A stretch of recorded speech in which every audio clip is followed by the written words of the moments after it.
안녕하세요. 오늘도 사연살롱을 찾아주셔서 감사합니다. 저는 자기밖에 모르는 악덕 시어머니를 한순간에 독거심어로 만든 30대 며느리입니다. 저는 세무사인데요. 다른 세무사들도 그런지 모르겠습니다만 저는 직업이 법의 테두리 안에서 일하는 사람들인지라 원리 원칙을 중시하고 옳고 그름이 명확한 사람이에요. 그래서 저의 별명은 얼음공주 내지는 FM 반장이죠. 하지만 그런 제가 솔직해지지 못하는 상황 집단이 있었는데요. 그건 바로 시댁이에요. 원리 원칙을 중시하고 옳고 그름이 명확한 저는 며느리가 되자 그럴 수 없게 되었어요. 시댁에서 감히 서가라고 하면 그렇다고 고개를 끄덕이게 되었죠. 다들 그런 저의 마음을 이해하시죠? 며느리라는 위치가 그렇더라고요. 예쁨을 받아야 한다고 생각해서 그런 걸까요? 하지만 참으면 병이 되고 고르면 곧 터진다는 말이 있잖아요. 결국엔 참던 게 병이 되고 굶어서 터지더라고요. 그래서 결국 저는 시어머니를 독거심으로 만들었어요. 그 이야기를 해드릴게요. 한 세무사 사무실에서 직원으로 근무하던 저는 31살의 나이에 고객과 결혼을 해요. 남편은 결혼하기 5년 전부터 저의 고객이었어요. 처음에는 고객으로 세금 관련된 연락만 주고받았어요. 그런데 언젠가부터 생일 때마다 저에게 선물을 보내더라고요. 처음엔 디퓨저였고 다음엔 화분이었어요. 그리고 남편은 제게 베개와 이불 세트를 선물했어요. 처음에 받은 디퓨저와 화분은 소소한 선물이어서 그냥 넘어갔어요. 그런데 베개와 이불 세트는 찾아보니 고가의 선물이더라고요. 그래서 포장지를 뜯지도 않고 연락을 했어요. 시은 씨, 저 세무사 김영주입니다. 제가 방금 택배를 받았는데 이건 너무 과한 것 같아서요. 돌려드리고 싶은데 혹시 주소를 여쭤봐도 될까요? 아, 그냥 받으셔도 되는데 그냥 받아주시면 안 될까요? 어차피 주셔도 저 안 쓸 거예요. 반품도 안 할 거고요. 사실 디퓨저랑 화분도 받으면 안 됐는데 시은 씨는 엄연히 제 고객이고 이런 선물은 옳지 않아요. 디퓨저는 어땠어요? 마음에 들었어요? 화분은 잘 키우고 있어요? 물어보고 싶었는데 연락을 하면 부담스러워할 것 같아서 못했네요. 디퓨저랑 화분은 잘 있어요. 넙죽 받아서 죄송하네요. 그러니 앞으로 이런 선물 안 해주셔도 돼요. 생일 축하하는 마음으로만 받겠습니다. 아니에요. 제가 선물 드리고 싶어서 드리는 건데요. 부담스러워하지 않으셨으면 해요. 고객님인데 어떻게 그러겠어요. 아무튼 주소 보내주시면 보내드릴게요. 이거 너무 비싸던데요. 제 세무 대리해 주시는데 저뿐만 아니라 다른 분들도 그리고 다른 좋은 일도 해주시는데 잠이라도 푹 주무셨으면 해서요. 그리고 디퓨저는 그 향 좋아하신다고 해서 화분은 그게 공기정화식물이라고 하더라고요. 키우기도 쉽고요. 아, 네. 그런 마음에서 주신 선물이라 이제는 더더욱 못 받을 것 같아요. 저도 공짜로 대리해드리는 것도 아닌데요. 그런데 세무사님, 사람은 왜 생일이 한 번뿐일까요? 2번, 3번이면 좋을 것 같은데. 네? 왜요? 그럼 제가 세무사님한테 2번이고 3번이고 선물을 드릴 수 있잖아요. 안 그러셔도 된다니까. 저는 그러고 싶어요. 계속 세무사님한테 선물을 드리고 싶어요. 그래서 그런데 저희 한번 만나볼래요? 남편은 그렇게 고백을 했고 저는 처음에 거절했어요. 아무래도 고객과 그런 관계는 부적절한 것 같더라고요. 그런데 남편은 계속해서 고백을 했어요. 저는 계속 거절을 했죠. 하지만 1년이 지나 저는 남편의 마음을 받아들였어요. 일단 남편이 헬스장 2개를 운영하는 관장으로서 몸 좋고 관리가 잘 되어 있는 남자이기 때문이었어요. 그리고 세무대리를 하면서 남편의 헬스장 2곳의 수입을 알고 있었거든요. 수입이 꽤나 되더라고요. 하지만 그것보다도 그럼에도 남편이 검소하다는 점이 마음에 들었어요. 남편은 그 정도 수입이 있으면서 외제차나 명품에 관심이 없는 것 같더라고요. 아무래도 적지 않은 나이인데 이런 요소들도 신경을 써야 하잖아요. 물론 저를 좋아하고 그 마음이 순수하고 열정적이라는 것도 중요하죠. 그건 기본이고요. 제 말은 그 외로 이런 점들도 있어서 연애를 결정했다는 거죠. 저와 남편의 연애는 순조로웠어요. 성향이 맞았다고 할까요? 감정적이기보다는 이성적으로 판단하고 결정하고 행동했고요.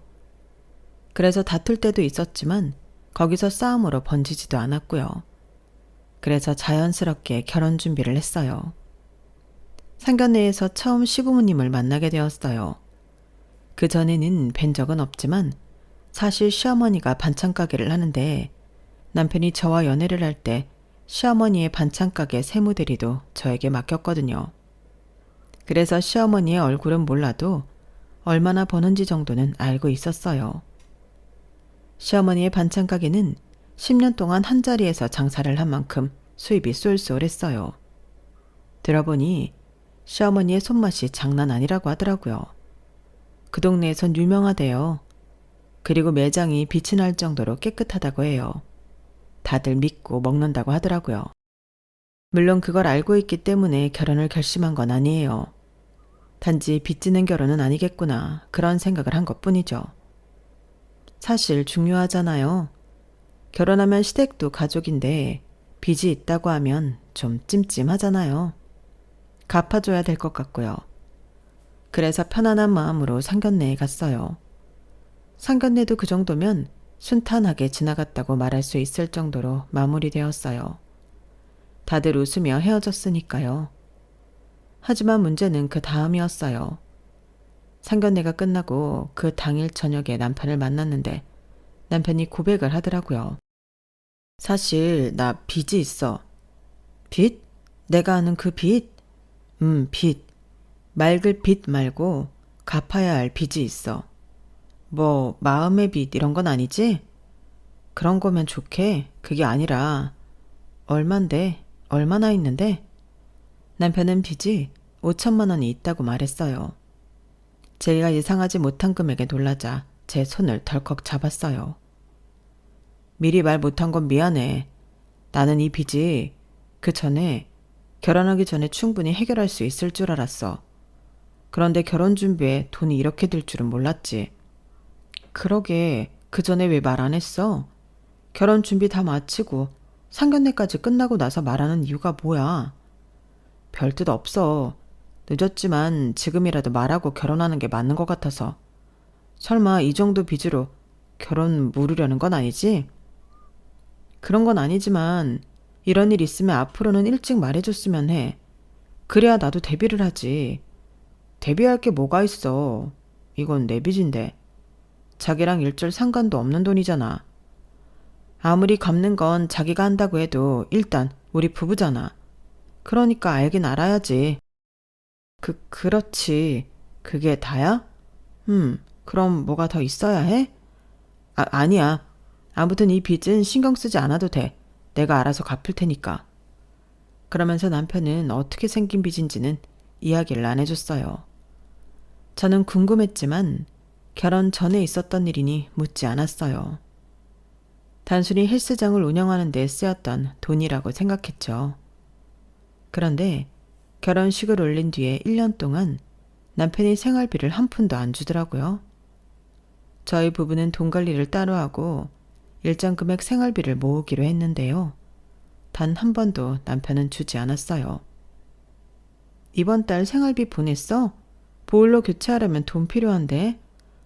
아, 맞다. 일단 자기 돈으로 해. 내가 다 메꿔 놓을게. 제가 은근히 생활비를 언제 주냐고 물으면 항상 저런 식으로 빠져나갔죠. 그러다 한 번은 처음으로 남편과 다퉜어요. 계속 생활비를 주지 않자 제가 언성을 높였거든요. 이번 달에는 경조사가 많아서 내 돈으로는 턱없이 부족해. 우리가 그렇다고 부단히 절약하면서 사는 것도 아니잖아. 이번 달 수도세며 전기세며 날이 추워서 보일러도 많이 뗐잖아. 가스비도 장난 아니야. 그런데 이걸 다 내 돈으로 하기엔 좀 벅찬 것 같아. 듣고 있어? 맨날 한 귀로 듣고 한 귀로 흘리지 말고.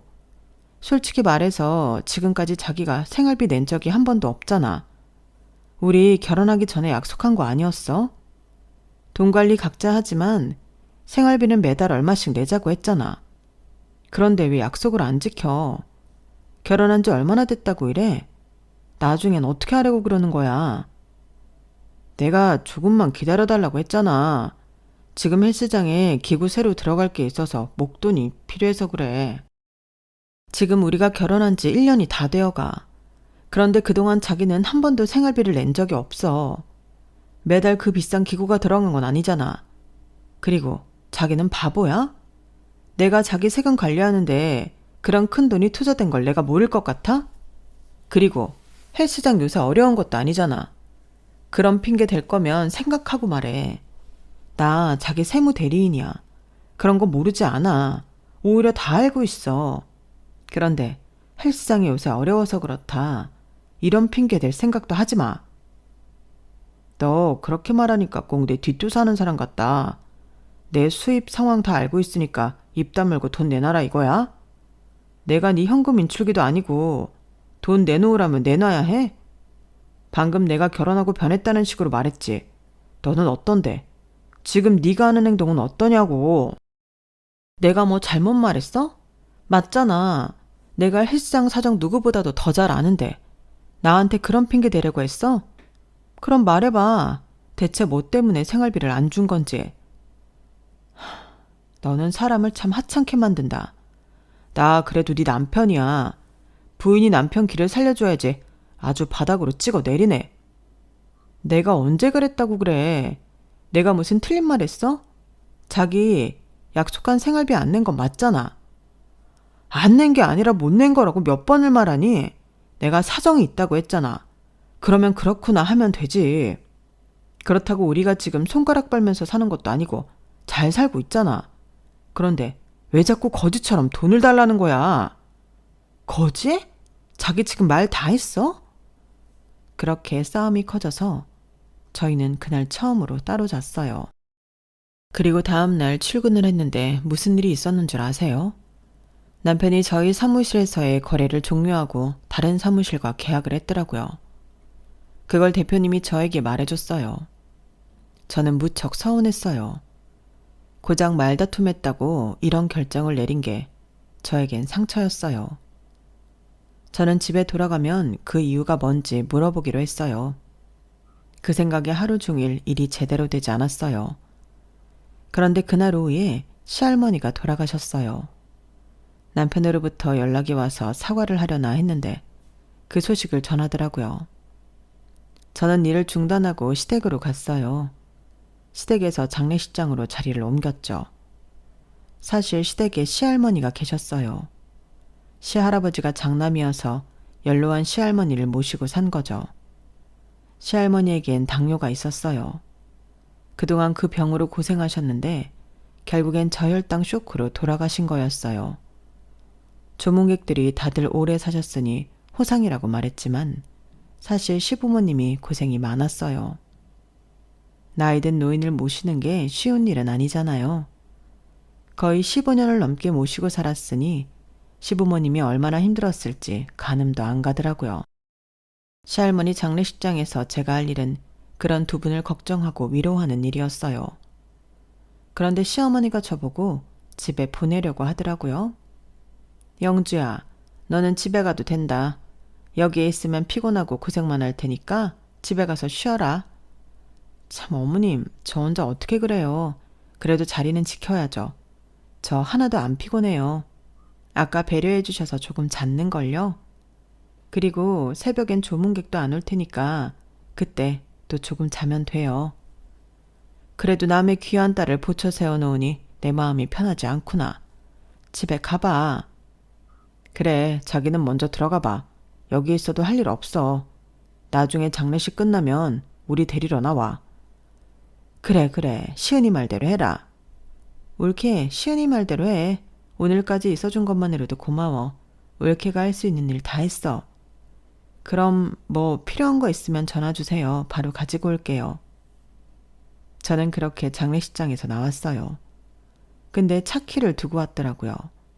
그래서 장례식장으로 다시 들어갔는데 제가 얼마나 충격적인 이야기를 들었는 줄 아세요? 아우, 쟤는 가라면 째깍하지. 무슨 이런저런 말이 많은지. 그러게, 뭐하러 그렇게 보내요? 불편하니까 그렇지. 걔가 있으면 불편해. 무슨 말도 제대로 못하겠다니까? 그러게 왜 그 애한테 세무대리를 맡겨서? 이제 영주가 안 해요. 다른 사람한테 맡겼어요. 어머, 그러니? 그런데 왜? 니네 싸웠니? 뭘 싸워요. 애들도 아니고. 그냥 가족끼리 그렇게 엮여있으면 안 좋잖아요. 그래도 전 문제인데. 그렇게 생각하는 애가 여자한테 잘 보이려고 엄마 가게를 팔았어? 그건 옛날 얘기고. 뭐 그건 그렇게 됐다니 됐고. 넌 지금 조의금 잘 계산하고 있지? 그 조의금 한 푼도 빼돌리지 말고 나한테 다 줘야 하는 거 알지? 그리고 웬만하면 조의금 다 들고 와. 아니, 지들은 지 엄마 돌보지도 않았으면서 그 돈은 챙겨가려 그래. 악덕스러워서 원. 모시기는 내가 모셨는데. 안 그래? 그래도 어떻게 그런 말을 해, 가족끼리. 가족? 언제부터 가족이었다고? 그런 대단한 가족이 지 엄마 모시고 있는 나한테 돈 한 푼을 안 줘? 고생한다고. 어? 지 엄마 모시는 값은 줘야 할 거 아니야. 어떻게 된 게 그 셋 중에 나한테 돈 준 사람이 없어? 지원금이며 연금이며 돈 나오는 건 당신이 다 받았잖아. 그거면 됐지. 어떻게 그거면 돼요? 내가 고생하는 게 조금이야? 지들은 뭐 노인 모셔봤어? 그 고생이 얼마나 큰데. 그깟 연금 받는 게 뭐 얼마나 된다고? 그리고 시연아, 이번 달 월세 안 들어왔더라. 장례식 끝나면 보내라. 아, 그런데 건물 주인이 자꾸 보증금으로 올려달라네. 그냥 올리라고 할까? 얼마나 올린다는데요? 500만 원 올린다는데? 그 코떡지만한 가게에서 뭔 500씩이나.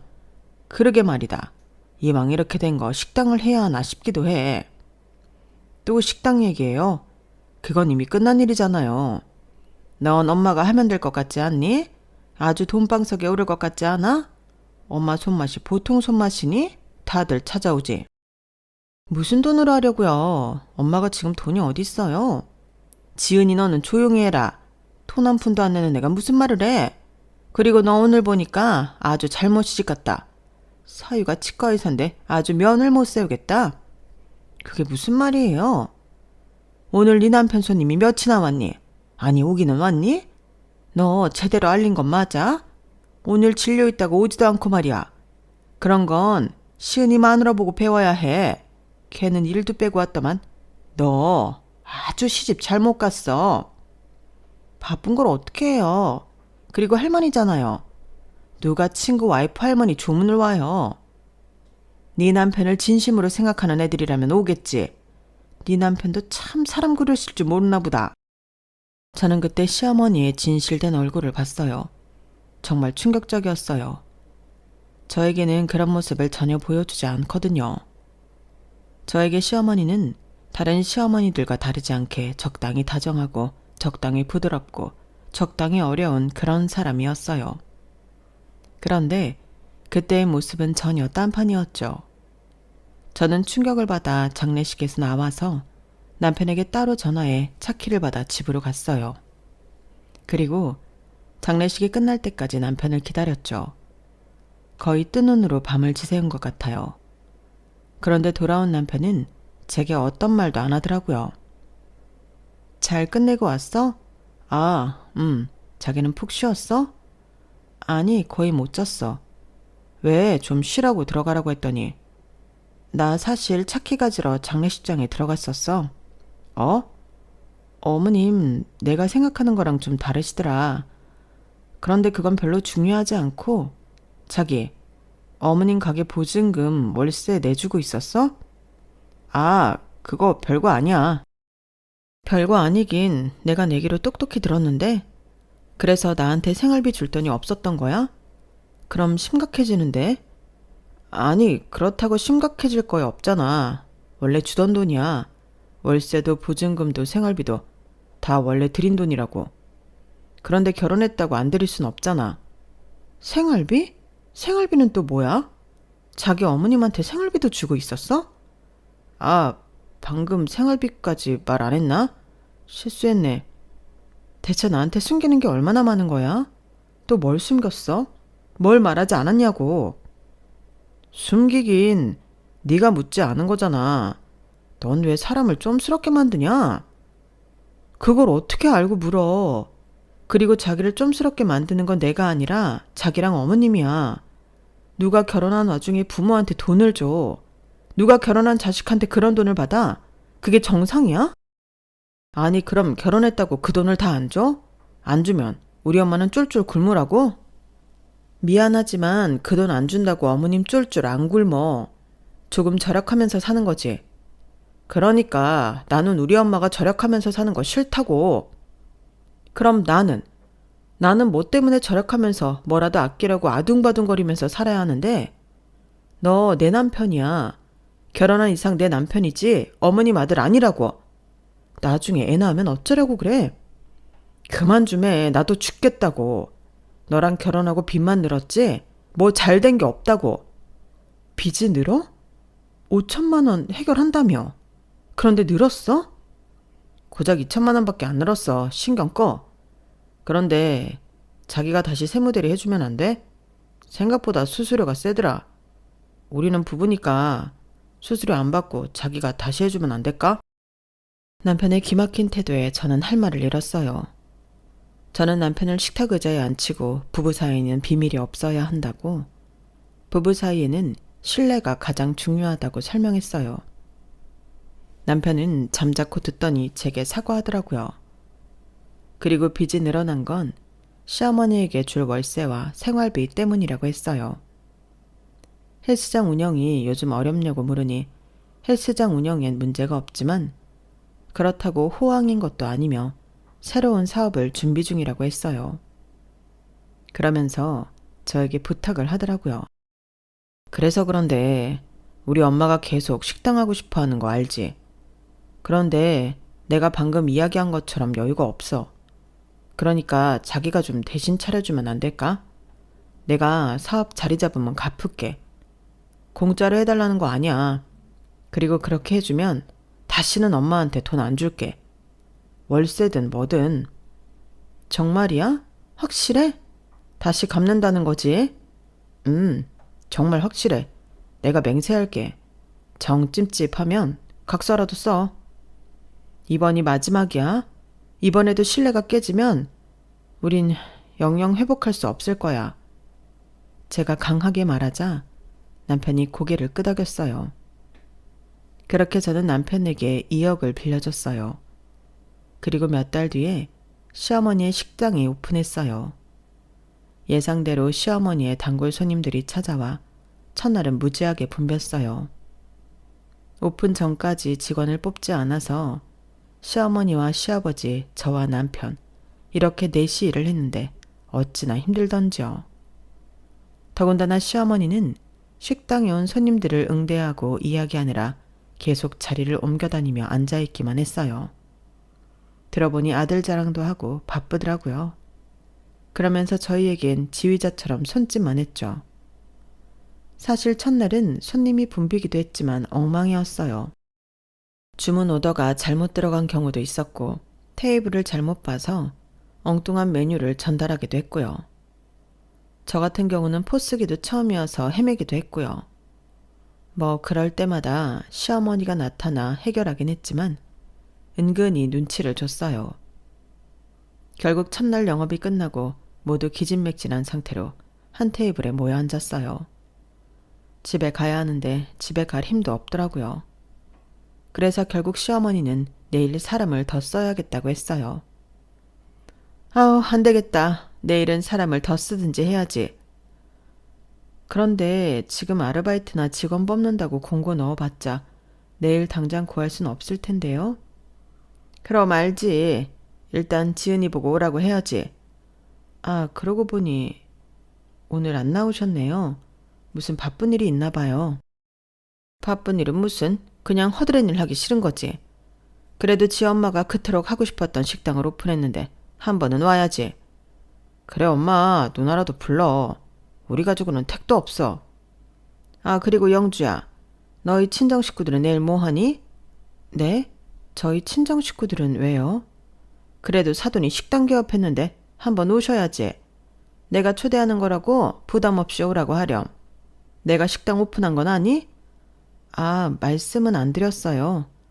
너도 참 센스가 없는 건지 경우가 없는 건지 그런 건 제깍제깍 말해야지.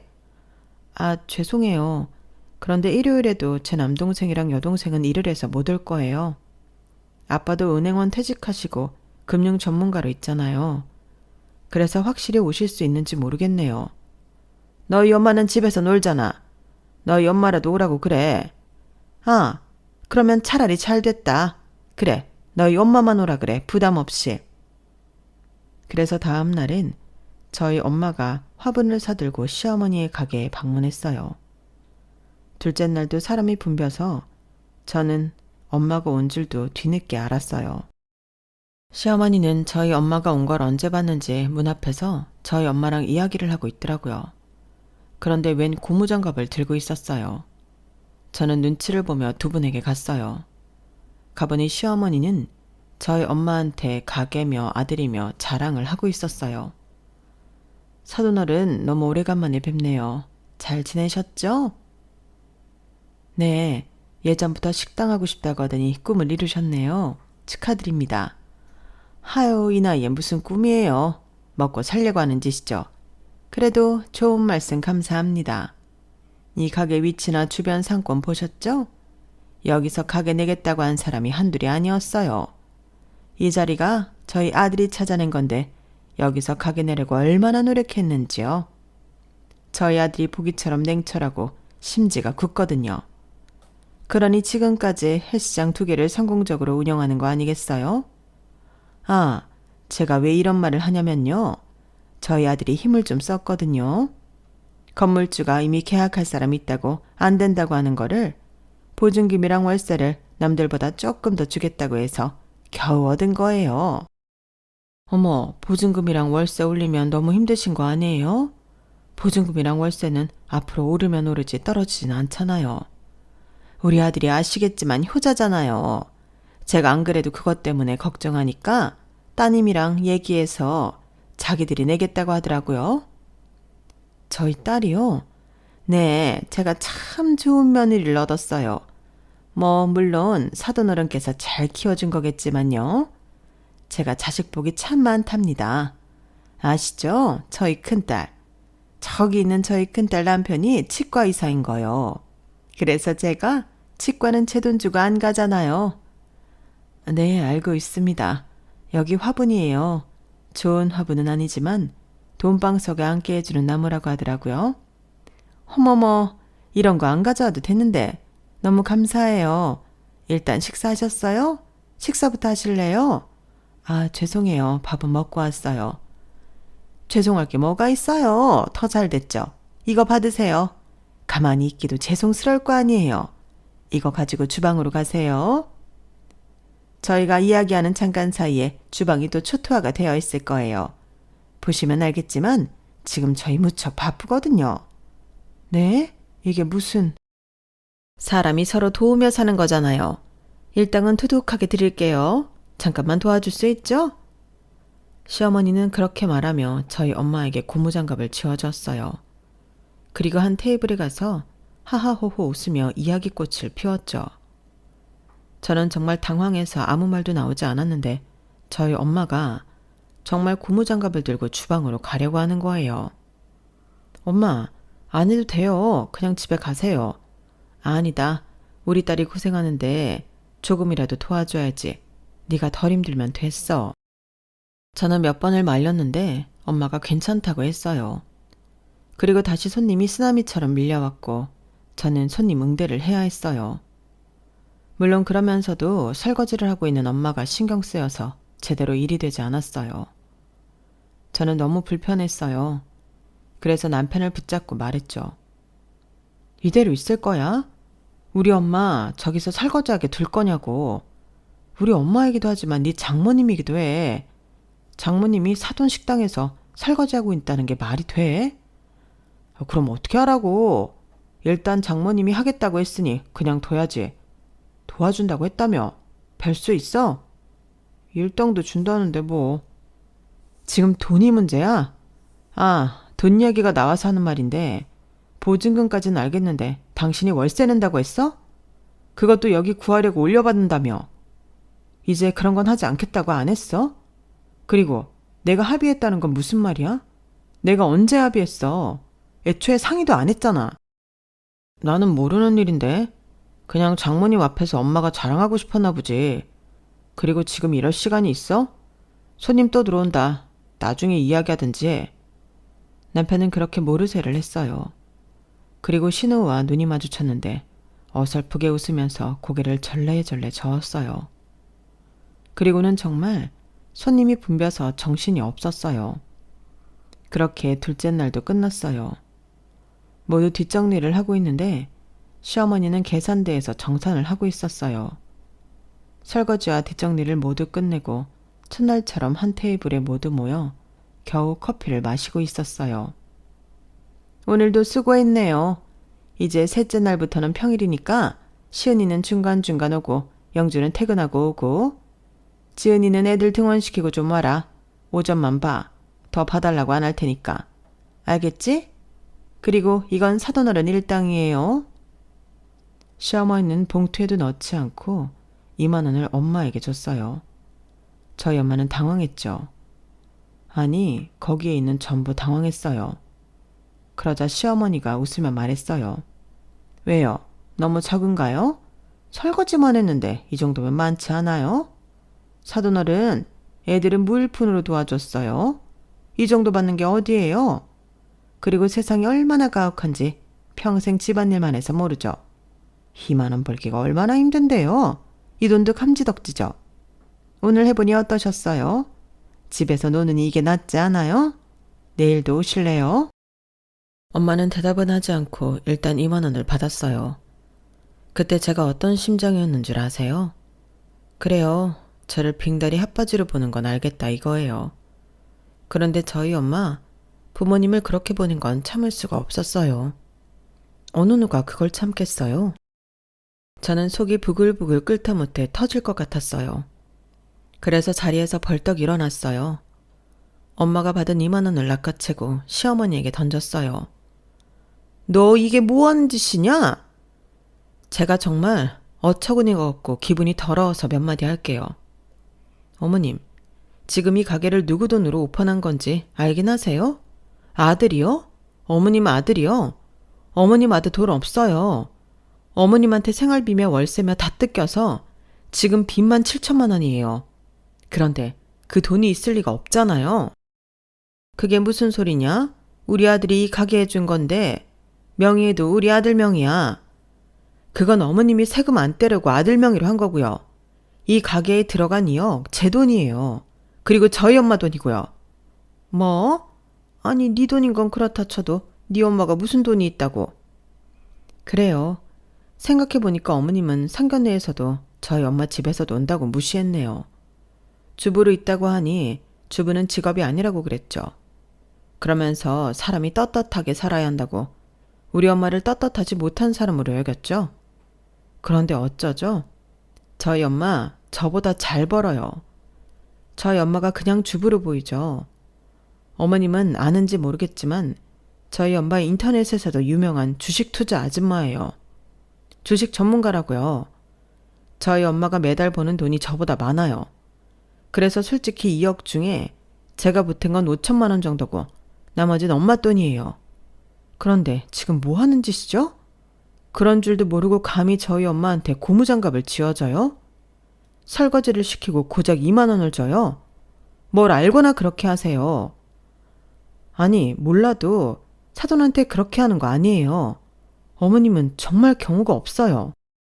뭐? 너 말 다 했냐? 더 남았죠. 한참이나 더 남았죠. 어머님, 아무리 우리 엄마가 주부여도 어머님은 주부 아닌가요? 어머님은 집안일 안 해요? 같은 처지에 그런 식으로 굴면 안 되죠. 우리 엄마도 사돈 면 때문에 이렇게 오늘 해주신 것 같은데 사돈이에요. 어렵게 대해야지. 낮잡아 대하면 어떡해요? 내가 집안일 하는 거랑 네 엄마가 집안일 하는 거랑 같니? 나는 반찬 가게만 10년 넘게 한 사람이야. 이번에 식당도 차렸고. 그런 내가 네 엄마랑 비교 대상이 되니? 제 말을 잘 못 알아들었나 봐요. 저희 엄마 주식 전문가라니까요. 주식의 주자도 모르니 이해가 안 되나 봐요. 시어머니는 씩씩거리며 저를 쳐다봤어요. 그러면서 저희 엄마에게 이 이야기가 사실이냐고 다그쳤죠. 하지만 맞아요. 엄마에 대한 이야기는 다 사실이에요. 저희 엄마는 은행원인 남편 곁에서 등 뒤로 주식을 배웠어요. 서당계도 3년이면 풍어를 읊는다고 하죠. 엄마는 3년 동안 주식을 하지 않고 주식 공부를 하고 주식 흐름을 살폈어요. 그리고 난 뒤에 처음 주식 투자를 했어요. 처음 투자한 주식이 성공적이었어요. 운이라고 생각했어요. 하지만 그 다음도 성공적이었죠. 엄마의 분석은 정확했어요. 치밀했고요. 그렇게 20년을 주식 투자를 하면서 저희 친정은 많이 바뀌었어요. 일단 아파트에서 주택으로 이사를 갔고 부모님 집에 차가 3대가 있죠. 그리고 부모님이 소유한 건물도 2채나 되고요. 그 2채를 금융 전문가가 된 아빠가 관리하고 있어요. 그리고 남동생이 증권사에 들어가요. 남동생도 대학생 때부터 엄마를 따라 주식을 했는데 적성에 맞게 취업한 거죠. 그리고 남동생은 거기서 멈추지 않고 유튜브 채널을 개설했어요. 주식 이야기를 하기 위해서였죠. 그리고 남동생은 엄마한테 시나리오를 맡겨요. 사실 저희 엄마가 글도 잘 쓰거든요. 국어 국문학과를 나왔어요. 그래서 남동생과 엄마는 합심해서 유튜브를 운영 중이고 구독자도 꽤나 많아요. 남동생에게 받은 돈을 생활비로 쓰니까요. 그럼 나머지 돈으로 뭘 하냐고요? 일단 목돈으로 묶어두고요. 혹시 무슨 일이 생길지 모르니까요. 그리고 언제 이 일을 그만둘지 모르니 노후를 위해서 모아놓은 돈이 따로 있고요. 그리고 나머지는 다시 투자를 하는 거죠. 친정에 가면 저희 엄마 방이 따로 있어요. 거기에 모니터가 3개나 있고요. 주식 관련 도서가 무척 많아요. 그러니 결국엔 저희 친정을 먹여 살리는 건 저희 엄마예요. 저희 엄마는 시어머니가 생각하는 것처럼 평범한 주부가 아니었죠. 하지만 평범한 주부라고 할지라도 그런 대우가 말이 되나요? 저는 엄마가 주식 전문가가 아니더라도 참지 않았을 거예요. 저는 분노하는 시어머니를 냅두고 엄마와 함께 나가려고 했어요. 그런데 시아버지가 일어나더라고요. 나도 못 참아. 내가 건설회사에서 버젓이 일할 때는 당신도 주부였어. 그때는 잘 벌어오니까 찍소리도 못하더니 내가 퇴직하니까 진면모를 드러냈지. 내 퇴직금 다 가져가서 나랑 상의도 없이 반찬가게 차려놓고 퇴직했다고 돈 안 벌어온다고 나를 무시했잖아. 나 퇴직하고 좀 쉬고 싶었어. 그런데 당신 때문에 곧바로 회사 골프장에서 일하고 경비 일하고 내가 무슨 돈 벌어오는 기계야? 그리고 아무리 생각해도 나는 당신이 너무 밉다. 우리 엄마 모신 건 고마워. 고마운데 당신이 하루 이틀 우리 엄마를 무시했어야지. 다 늙어서 힘없는 노인네라고 밥도 안 주고 방치해두고 내가 일 나가면 약도 안 챙겨줬잖아. 나도 일하는 사람이야. 내가 어떻게 일일이 다 챙겨줘? 네 동생들한테 돈도 안 받는데. 그래도 당신 시어머니야. 적어도 사람이라고. 약 안 먹으면 위험한 걸 알면서도 어떻게 그래. 그래서 결국 저혈당 쇼크 와서 돌아가셨잖아. 그러니까 그게 다 나 때문이라고? 정확히 당신 때문이라고 할 순 없지. 그건 아무도 모르는 일이지. 그런데 나한텐 상처로 남았다는 거야. 내가 당신을 그렇게 생각한다고. 당신이 드디어 미쳤구나. 그런 말 해놓고 집엔 어떻게 같이 들어가려고? 안 들어갈 거야. 이혼합시다. 뭐예요? 이혼해요. 엄마는 그래도 싸요. 지은이 너? 저도 오늘부로 엄마 버릴게요. 이혼해도 나 찾아오지 마요. 엄마는 나를 한 번도 자식이라고 생각 안 했어요. 나는 시은이랑 다르니까, 시은이랑 다르게 엄마를 안쓰러워하지 않으니까, 엄마한테 잡혀 살지 않으니까. 엄마는 나를 버렸죠. 아주 어려서부터요. 고등학교 졸업하면 돈 벌어오라고 하질 않나. 돈 버니까 키움값 달라고 하질 않나. 나 정말 세상에서 버려진 기분이었어요. 넌 또 왜 이래? 다들 미쳤어? 미친 거야? 미친 건 미쳐 있었던 건 엄마죠. 엄마, 우린 엄마의 도구가 아니에요. 엄마가 좀 편하게 살려고 부리는 사람들이 아니라고요. 내가 치과 의사한테 시집가니 엄마가 그랬죠. 이제 내 인생도 풀릴 거라고. 그런데 내가 돈도 뭐도 안 갖다 바치니 욕했잖아. 이번에 가게 낼 때도 그래. 돈 달라고 그랬죠. 갚을 거냐고 물으니까 엄마한테 그것도 못 해주냐고. 그럼 엄마는요? 딸한테 뭘 해줬는데? 널 태어나게 해줬잖아. 세상에 빛을 보게 해줬잖아. 누가 낳아달랬어요? 엄마 자식인 줄 알았으면 나오지도 않았어. 네가 어떻게 치과 의사한테 시집을 갔는데 그게 다 내 덕이지 누구 덕이야? 또 그 소리예요? 엄마가 나한테 해준 게 뭔데? 뭐가 있길래 그런 말을 해요? 아빠한테 이혼당해도 절대 나 찾아오지 마. 그래 가라. 나는 너 애초에 자식이라고 생각한 적 없다. 정도 없는 것. 나는 시은이만 있으면 된다. 당신도 필요 없어. 만만한 게 아들이죠? 너도 정신 똑바로 차려. 그렇게 멍청하게 있다가 너도 이혼당해. 아, 그래? 그럼 아들아, 이혼해라. 어차피 저런 대바라진 며느리 필요 없다. 너도 악독한 마누라는 필요 없잖니? 남편이 아무 말도 안 했어요. 그래서 저는 열이 받아서 몇 마디 하려고 했어요. 그런데 엄마가 말리더라고요. 영주야, 하지 말아라. 보니까 말도 안 통하는데, 그리고 분리수거도 안 되는 쓰레기한테 노력해서 뭐하니? 엄마 말에 신우이가 폭소했어요. 그래 맞지. 올케도 그만하고 가자. 이것들이? 시어머니는 저희 엄마의 말에 흥분해 삿대질을 하다가 쓰러졌어요. 그런데 쓰러진 뒤에 힐끔힐끔 저희를 보는 듯 했죠. 거짓 기절이었어요. 그런데 남편이 안절부절 못하더라고요. 저는 속으로 저런 걸 속는 등신이나 당하지 라고 생각했어요. 그리고 똑바로 말했죠. 나 지금 한 번만 말할 거야. 너 앞으로 이렇게 살고 싶으면 거기 있고 아니면 제대로 끊어내고 나한테 와. 기회는 한 번뿐이야. 지금 아니면 기회 없어. 쓰러졌는데 이대로 어떻게 가? 쓰러진 사람이 눈에 저렇게 힘을 주고 있어? 기절한 사람이? 저는 망설이고 있는 남편을 보며 한숨을 쉬고 가게를 나왔어요. 시어머니와 남편을 제외하고 모두 가게로 나왔죠. 그리고 차에 오르려는데 남편이 뛰어왔어요. 같이 가. 확실히 버렸어? 너 지금 거짓말만 2번째야. 3번째면 그냥 아웃이라고. 안 그럴게. 정말 안 그럴게. 그럼 내일 가게 빼. 자기 명의라며. 그렇게 또 망설일 거면 다시 들어가. 안 잡을 거니까. 아니야. 뺄게. 빼고 돈 다시 돌려줄게. 모자라면 내가 더해서 줄게. 시은 씨, 결혼이라는 건 내 가정에 집중하겠다는 선언이야. 지금 시은 씨한테 가정이 뭔지 생각해봐. 생각할 필요 없어. 너니까. 남편은 며칠 뒤 2억을 돌려줬어요. 그리고 저희 부부는 시어머니가 찾아올 것을 대비해 직장도 옮기고 헬스장도 이전했어요. 전화번호도 바꾸고 이사도 했죠. 완벽하게 새 출발을 할 준비를 했어요. 그리고 시부모님은 이혼했어요. 신우이의 도움으로 합의 이혼으로 끝이 났어요. 들어보니 소송에서 유리할 게 없다고 설득을 해서요. 신우이도 남편도 저도 모두 증인에 서서 시아버지를 도와줄 건데 어떻게 승소하겠냐고요. 그러니 시어머니가 돈을 달라고 했어요. 그래서 신우이가 조금 준 모양이더라고요.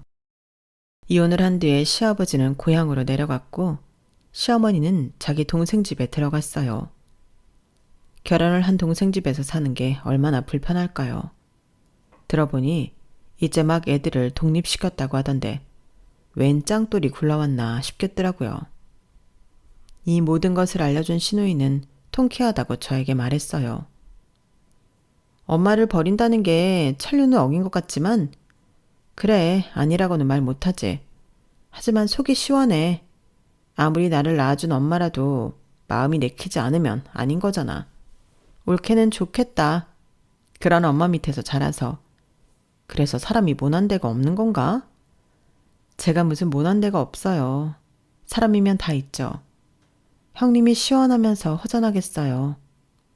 그렇긴 하지. 그리고 우리 엄마 자기 동생 별로 좋아하지도 않았어. 자기보다 잘 산다고. 이모가 땅 부잣집에 시집 갔거든. 우리 엄마 자기보다 잘 사는 사람들 무지하게 질투해. 나한테도 그랬고. 아마 이 상황을 겪고 나서도 이모 질투할걸? 사람을 고쳐 쓰는 게 아니라잖아. 찾아오진 않겠죠? 혹시 몰라서 다 옮겼는데. 난 안 옮겼어. 내가 왜 옮겨? 그리고 나한테는 얻어먹을 게 없어서 안 찾아올걸? 그런데 올케는 잘 생각했네. 시은이가 좀 무르잖아. 아마 찾아갈지도 몰라. 그러니까 내가 부탁 좀 할게. 시은이게 절대 엄마 따라가지 않게 해줘. 엄마 따라가면 걔 빈털털이 될 거야. 네, 형님. 제가 잘 단속할게요. 그래, 내 못난 동생이랑 사느라 올케가 고생이 많네. 그렇게 시누이와 전화를 한 게 2달 전이에요. 아직까지 남편에게 별일은 없어요. 제가 통장 관리를 하는데 엄한데 빠지는 돈이 없거든요. 시어머니는 포기한 걸까요? 그럼 다행인데 말이죠. 독거 시모가 된 시어머니의 삶이 앞으로 어떻게 흘러갈지 궁금하긴 하네요. 여기까지가 제 사연입니다. 자기밖에 모르는 악덕 시어머니를 한순간에 독거 시모로 만든 저의 사연 어떻게 보셨나요? 흔히 존중은 인간 산후작용의 기초라고 하죠. 그만큼 존중은 중요하고 기본 중의 기본인데요. 요새 기본이 안 되어 있는 사람이 참 많죠. 여러분들은 그 사람들에게 상처받지 않았으면 좋겠어요. 우리 모두 존중하고 존중받으며 따뜻하게 지내요. 여러분, 사연 댓글에 응원과 현명한 조언 부탁드려요. 좋아요와 구독은 저에게 큰 힘이 됩니다. 오늘도 좋은 일 가득하세요.